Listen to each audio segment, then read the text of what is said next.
Hi guys, welcome back. நம்ம இன்னைக்கு பார்க்கிறது coordination compounds in text question number 4. Give evidence that ரெண்டு compound கொடுத்துருக்காங்க அயனைசேஷன் ஐசோமர்ஸ் அப்படின்றாங்க. அயனைசேஷன் ஐசோமர்ஸ்னா அயான்ஸா மாறுறப்போ வேற வேற அயான்ஸ் வரும் அப்படின்றத அயனைசேஷன் ஐசோமர்ஸ். இப்போ எக்ஸாம்பிள் பார்த்தீங்கன்னா when ionization isomers are dissolved in water the ionization different ions. இப்போ இதுல இந்த மாதிரி இருக்கு அப்படின்னா இந்த 5 ஓட மீனிங் என்னன்னா கீழே 5 இருக்குன்னு அர்த்தம். அதான் அதோட மீனிங். SO4னா SO4ன்றது இதெல்லாம் உங்களுக்கு தெரியும். Ba2+னா மேல 2+ இருக்குன்றதா மீனிங். ஓகேவா? இதுல போட முடியாததுனால நான் அந்த மாதிரி போட்டிருக்கேன். சோ இப்போ ஜென்ரலா பாத்தீங்கன்னா பேரியம் SO4ஓட ரியாக்ட் ஆகி BaSO4 வரும். சில்வர் இருந்தா சில்வர் குளோரினோட ரியாக்ட் ஆகி AgCl வரும்.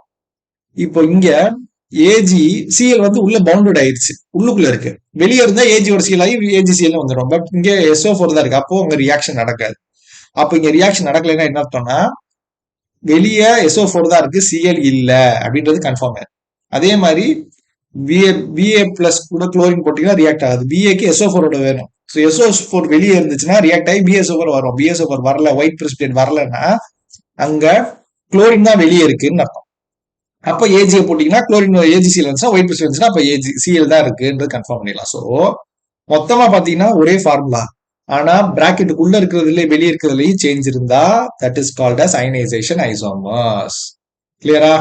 Same formula. Cobalt 1 5 ammonia 1 chlorine SO4 1 same தான், அதெல்லாம் சேம் தான். ஆனா உள்ளுக்குள்ள இருக்கிறது வெளியே இருக்கிறது பாருங்க. SO4 1 இங்க SO4 1 5 குளோரின் சாரி குளோரின் 1 தான், குளோரின் 1 தான், அமோனியா மட்டும் 5.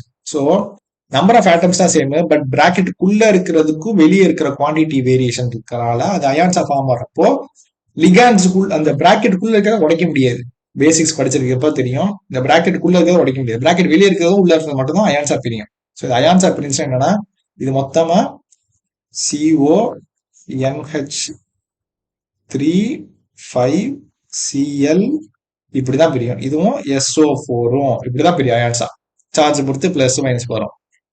ஸோ இந்த குளோரினை தனியா பிரிக்க முடியாது, ஏன்னா பிராக்கெட்டுக்குள்ள இருக்கு. இந்த பிராக்கெட்டுக்குள்ள இருக்கிற காம்ப்ளெக்ஸை பிரிக்க முடியாது. ஸோ இது மட்டும் தான் அயான்ஸா இருக்கும். இந்த அயான்ஸா போய் பாண்ட் ஃபார்ம் ஆகும். ஸோ இவே அவைலபிளா இருந்தா இவ SO4 இருந்தா Baஓட தான் ரியாக்ட் ஆகும், Agஓட ரியாக்ட் ஆக மாட்டோம். கிளியரா? புரிஞ்சா? Okay, so that's it for today. We'll meet you next video. Thank you.